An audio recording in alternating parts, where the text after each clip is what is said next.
म्हणजे 5-25 श्लोक आहे केले. आणि तो अमन राजा नृत्यामध्ये मग्न असे, संगीत नृत्यामध्ये. त्याच्या समोर नाचायला जायचं म्हणून सगळे लोक घेऊन गेला दौलताबाद देवगिरीला. गेल्यानंतर तिथे गेले आणि त्याला त्यांनी धरला, त्याचे डोळे काढले, त्याला मारून टाकला आणि आपण राजा झाला. राजा झाल्यानंतर मात्र पुष्कळ राज्य केलं आणि म्हातारा झाला. न्याया ते पोषी क्षितिश रामचंद्र असं ज्ञानेश्वर महाराज म्हणले. त्याची राजवट अत्यंत भरभराटीची आणि सुखाची होती, यात शंका नाही. पण आपल्या मराठी लोकांचं गाफीलपणा, नाना फडणवीसांसारखा एवढा जबरदस्त हुशार आणि विद्वान, त्याला ब्रिटिश लोक कुठून येत हे कळत माहिती नव्हतं. हे ताम्रमुखी म्हणायचे त्यांना, लाल तोंड ना, हे हिमालयातून येतात म्हणायचे. काय असेल मला सांगा, हे आपण लोक जरा असले भोंगळ लोक असल्यासारखे आहोत. असू द्या. तेव्हा या अलाउद्दीन खिलजी एलिचपूर पर्यंत आला. बहुतेक मी सांगतो ते बरोबर आहे ना, तुम्ही बघा इतिहास. एलिचपूर पर्यंत आला. याला पत्ता नाही की एवढं सैन्य आपल्या अंगावर येत आहे. 6000 तुर्क लोक घेऊन येत आहेत आणि ते असे कडवे लोक होते. ते याला पत्ता नाही. आला आणि लढायला उभे राहिले तर काय राजनीती बघा. दाणा गोटा भरायची ऐवजी मिठाची पोती भरली आणि फसलं सगळं. का 1000-2000 लोक घेऊन तो लढायला आला, पराभव झाला. मलिक काफूरला किती सोनं नाणं, हत्ती घोडे, रेशमी कापड, सगळ्या वस्तू देऊन त्याला काय बाबा करून पाठवायला पाहिजे. अलाउद्दीन गेला, दिल्लीला गेला. त्याचा काका होता जलालुद्दीन म्हणून, त्याला त्यांनी मारून टाकला आणि आपण राजा झाला. याच्यावरती खंडणी लावली होती रामदेवरावर. त्यांनी पाहिलं की तिकडे गोंधळ चाललाय दिल्लीमध्ये, जसं सध्या आहे तसा पुष्कळ चाललाय गोंधळ, बरं का. दिल्लीचं नशीब असं दिसतंय मला, गोंधळच असायचं नाही. तेव्हा त्यांनी पाहिल्यावर यांनी खंडणी देणं बंद केलं. कोणी? रामदेवरावांनी. बंद केल्यानंतर त्यांनी मलिक काफूर नावाचा एक अतिशय दुष्ट माणूस पाठवला इकडे सैन्य देऊन. तो आला, पाहता पाहता हा म्हाताराच झाला होता रामदेवराव. त्याचाच पराभव करून टाकला. पराभव कोणाला ते नव्हे, त्याला कैद केला आणि दिल्लीला घेऊन गेला. त्याच वेळेला बघा, त्याच्याबरोबर अमीर खुसरू नावाचा गवई होता. कोणाबरोबर? मलिक काफूर बरोबर. तेव्हा याच्या पदरी गोपाल नायक नावाचा एक फार मोठा दाक्षिणात्य पंडित होता, संगीत पंडित, मोठा गाणारा. तेव्हा त्याच्या आग्रहावरून त्यांनी गोपाल नायकाला बरोबर नेला दिल्लीला. तिथे अमीर खुसरू गोपाल नायकाचं सगळं गाणं शिकला आणि ते नायकी कानडा म्हणून जो आहे ना, तो गोपाल नायकाचा आहे. बरोबर, त्याने राग रचलेला आहे तो. हे मधली गोष्ट झाली. मग तिथे 6 महिने त्याला ठेवला. कोणी? अलाउद्दीननी 6 महिने ठेवला आणि त्याला राजे रायान ही पदवी दिली. ते हैदराबाद चौधरी तशी त्याला पदवी दिली आणि तिथून परत पाठवला. पण तो दात पडलेला सिंहासारखा झालेला तो परत आला. परत आल्यानंतर पुन्हा गडबड झाली, खंडणी बंद झाली आणि मलिक काफूर पुन्हा आला. तर झालं काय, दिल्लीला आपल्या देवगिरीला बेढा दिलेला होता. तेवढ्यात याचा मुलगा शंकरदेव म्हणून तो होयसळांच्या वरती चाल करून गेला होता, तो परत आला. त्याचं सैन्य थोडंच होतं. त्याला वाटलं काय भानगड आहे म्हणून तो यांच्यावर तुटून पडला. त्याचा पराभव झाला, मारला गेला आणि रामदेव थोड्या दिवसांनी मरूनच गेला, बरं का. पण तो होता तोपर्यंत तो अत्यंत न्यायानं राज्य केलं त्याने. राज्यावर येताना त्याला ते करावं लागलं, पण पुढे अतिशय लोकांना सुख दिलं त्याने. म्हणून त्याने न्याया ते पोषी क्षितिश रामचंद्र असं म्हटलेलं आहे. हे केवढं म्हणजे ज्ञानेश्वर महाराजांचं सर्टिफिकेट आहे त्याला, नाही तर ज्ञानेश्वर महाराज म्हणायचे नाही तसे म्हणून म्हणले. मग जे तेथ महेश्वायन संभूते श्री निवृत्तीनाथ सुते केले ज्ञानदेवे गीते देशिकार लेणे. पुढच्या 2 वेळचा पदांचा अर्थ असा आहे, ज्ञानदेवे गीते देशिकार लेणे केले. लेणे म्हणजे अलंकार. तर तिथे या अशा महाराष्ट्र मंडळामध्ये रामदेवरावाच्या राज्यामध्ये दक्षिणेच्या आपल्या गोदावरीच्या दक्षिण तीरावर ज्ञानेश्वर महाराजांनी, मी ज्ञानदेवाने गीतेवरती मराठी अलंकार चढवला. ते कोण? मी तर महेश्वान्वय संबुदे. अन्वय म्हणजे वंश, बरं. टिळकान्वय म्हणजे टिळकांचा वंश. शंकराच्या वंशामध्ये नाथपंथी नते आदिनाथ शंकर हा त्यांचा, बरं का. तेव्हा शंकराच्या वंशामध्ये जन्मलेला मी. बाप कोण? निवृत्तीनाथ सुते हे आहे. माझा बाप कोण आहे? अगदी मला आठवलं बघा, मी यांचं एक चरित्र वाचलं. यशवंतराव महाराज देव मामलेदार या नाशिकचे. त्याच्यात त्यांच्या गुरुचा काही उल्लेख नव्हता, पण महाराजांचा त्यांचा अतिशय स्नेह असे. महाराज वयानं लहान होते तेव्हा मी विचारलं, महाराज म्हणले त्यांचा गुरु कोण होते? तेव्हा एकदम म्हणाले काशीचे कोणीतरी संन्यासी होते म्हणाले. ते म्हणले ते पुस्तकात नाही का? तर म्हणलं नाही बुवा, म्हणजे बापाचं नाव दिलेलं नाही म्हणाले. असं बोलले. काय असतं, काय गुरु बद्दल संबंध असो, विचार करा आपण. मला आवडलं फार. निवृत्तीनाथ सुते नाही का, माझा आई बाप कोण आहे मला माहिती नाही, माझा आध्यात्मिक बाप खरा असेल तर निवृत्तीनाथ आहे, खरा भाऊ तो नाही. म्हणून निवृत्तीनाथाने म्हटलं बघा, ते जेव्हा त्याने देह ठेवला समाधीत गेले की असा भाऊ आणि असा शिष्य न भूतो न भविष्य असं म्हणाले. रडले हो, का नाही रडणार मला सांगा, काय असेल त्याचं नाही. निवृत्तीनाथ सुदे तयार केले ज्ञानदेवे गीते देशी कारलेने. एवं श्री भारताच्या गावी भीष्म नाम प्रसिद्ध पर्वी.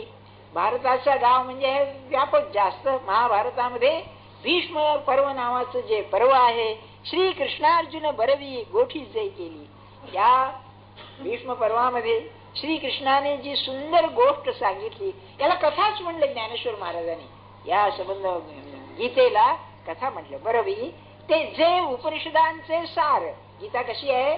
उपनिषदात सर्वोपनिषदो गावो गायी आहेत, दोघा गोपानंदना. त्याने की तुम्हाला एकदा मी गंमत सांगितली नाही. एक कीर्तनकार होते, त्यांनी विट केली म्हणजे एक विनोद केला. तर म्हणाले हो उपनिषदांचं सार आहे, पण इथे दोन गद्धे आहेत म्हणले ऐकणारे. दोघा गोपालनंदना, दोन गद्धे आहेत म्हणले. कोण? अरे दोन गद्धे कोण आहे? ते एक म्हणले श्रीकृष्ण सांगणारा, दुसरा अर्जुन ऐकणारा म्हणले. मग आपण सगळे तेच आहोत असं म्हणायला पाहिजे. सांगणारा तो होता हे शंका नाही त्यात. दो गद्दा गोपालनंदना, दोघाच्या ऐवजी दो गद्दा गोपालनंदना. बर. सर्व शास्त्रांचे माहेर. माहेर म्हणजे मूळ, जेथून ते निर्माण होतं. सर्व शास्त्र जेथून येतात. परमहंसी सरोवर सेवी जैसे. ज्ञानेश्वर महाराजांचं दृष्टांत दिले. या सरोवरामध्ये रमणारे कोण आहेत? सरोवराचं जरा हे निराळ आहे. सरोवर आधी अस्वच्छ असतं, साठवलेलं असतं, पण अति स्वच्छ असतं आणि तिथे हंस तेवढे रमतात. मानस सरोवरामध्ये तर इथे परमहंस रमतात. परमहंस पारंगती रमिजे जेथ. हे असे आहेत. ते जे आहे तये गीतेचा कलशू.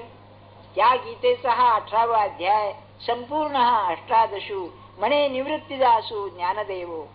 पुढती पुढती पुढती या ग्रंथ पुण्य संपत्ती सर्व सुखी सर्वभूती संपूर्ण होईल. काय त्या पुरुषाची वृत्ती आहे? पुन्हा पुन्हा पुन्हा पुन्हा अधिकाधिक अधिकाधिक, more and more, more and more, पुढती पुढती. बरं, सारखं म्हणतात काय होऊ दे? तर या ग्रंथाने जे काही पुण्य साठवलंय, या ग्रंथामध्ये जी पुण्य संपत्ती आहे, हा फार अतिशय महत्वाचा होईल. काय आहे, जगामध्ये मोठ्या मोठ्या पंडितांनी विद्वानांनी ग्रंथ लिहिलेत, टिकले फार थोडे. काळ किती जरी गेला तरी, जसा ग्रीसमध्ये प्लेटो आहे, महाराष्ट्रामध्ये ज्ञानेश्वर महाराज आहे. या ग्रंथाची पुण्य एवढी संपत्ती आहे, जबरदस्त आहे. काळ काही जरी झाला तरी ते मागे हटणार नाही. असं आहे बघा, तीच पुण्य संपत्ती. ते म्हणाले सर्व सुखी सर्वभूती संपूर्ण होईल. सर्वभूत संपूर्ण सुखानं पूर्ण होऊ दे. सगळे लोक सुखी राहू दे. काय त्यांची इच्छा असेल विचार करा. नाही, देवाला मागायचं सुद्धा आपण म्हणणार माझी मुलं बाळ सुखी होऊ दे असं. या म्हणून ते माऊली आहेत जगामध्ये. आता आहेत ते सगळे पुढे होणारे जे जीव आहेत ते सगळे भगवंता तू सुखी कर.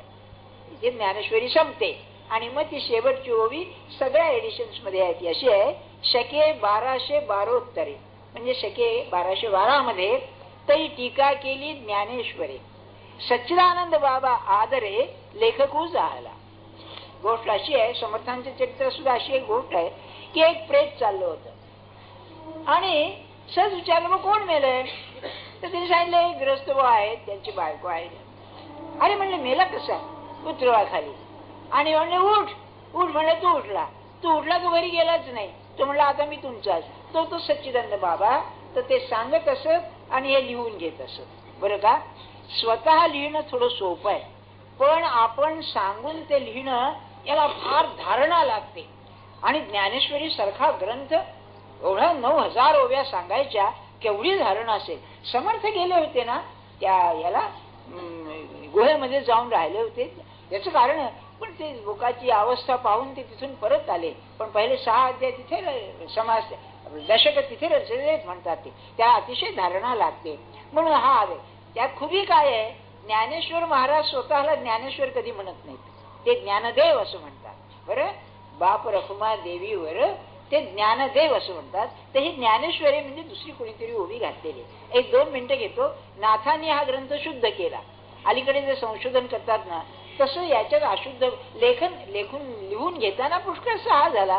तेव्हा त्यांनी त्या पोथ्या सगळ्या एकत्रित केल्या. कारण जनार्दन स्वामी अमृतानुभवाने ज्ञानेश्वरी सांगत असत, तेव्हा ते एकत्र केलं आणि त्यातून जे शुद्ध पाठ होता तो ज्ञाननाथांनी केला.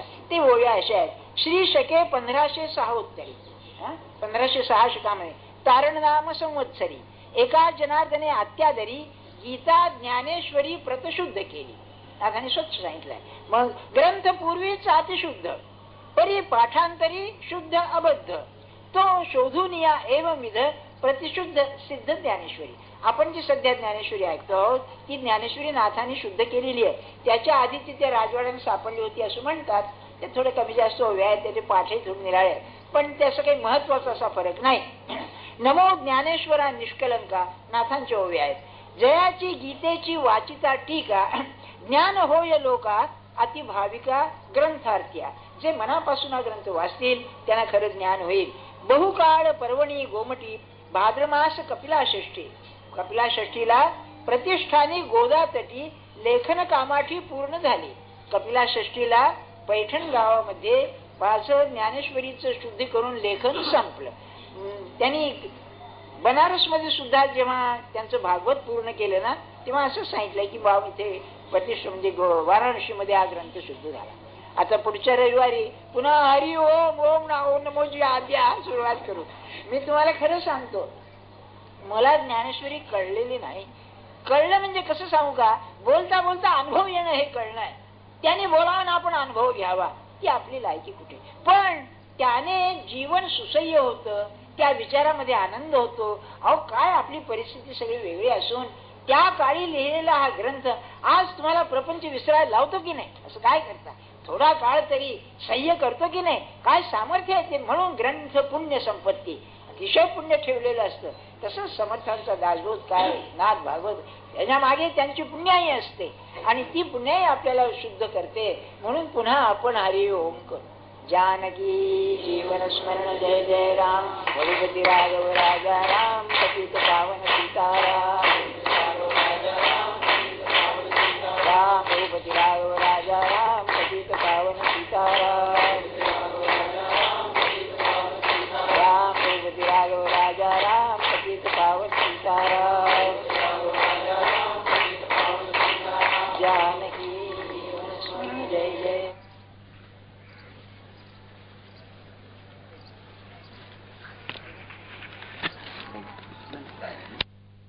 इतर काही गाण्याची गोष्टी निघाल्या म्हणून त्याला चिरे भरून द्यावी लागेल. हो गाणे कसं होते. दुसरी एक गंमत सांगतो आपल्याला. विशालभूषण खान भास्कर बुराला शिकवी करतात. पुण्याला त्यांच्या घरी राहत असत. वरच्या मजल्यावर खाली मालक राहायचे. तेव्हा त्यांना दारू लागायची. तेव्हा दारूची बाटली प्याला जवळ आणि मग रियाज चालायचा. बुवा शिकायचे. गेलं काय झालं, ते मालक होता तो शंकर भरतो होता. तेव्हा तो काहीतरी निरोप सांगायला जिन्यात आला. तो देवळात निघाला होता पूजेचं तबक घेऊन आणि तो अर्ध्या जिन्यात आला. तेव्हा भास्करबाई पाहिलं की मालक येतोय आणि ती दारूची बाटली ते लगेच त्यांनी ती दारूची बाटली आवरायला सुरुवात केली. तेव्हा हे म्हणाले आबे राहिले. ते उर्दू मध्ये असं म्हणतात आबे म्हणजे अरे आबे लावणे म्हणला ते एवढंच मेहरबानी.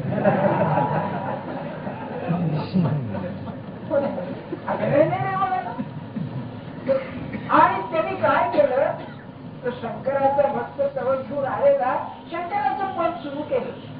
तो अर्धा तास असं ऐकत राहिलं. मग पिऊ दे म्हणलं, पिऊ दे, पण काय कराय आहे की नाही. म्हणजे त्या गुरुमध्ये हा दोष असतो. त्या दोषामुळे तुम्हाला थोडं करायला जड जात. तो दोष ओलांडूनच घ्यावा. तो अपूर्ण आहे. लौकिक विद्या कितीही असली तरी अपूर्ण. अगदी आणखी एक उदाहरण सांगतो आपल्याला. लोकमान्य टिळक म्हणजे बुद्धिमत्तेचं फार एक्सलन्स, गणिताचं काही विचारू नका, पण त्यांना शिकवता येत नसे. मला खरं वाटेल का, शिकवणं ही अतिशय मोठी कला आहे. माझा अनुभव सांगतो आपल्याला.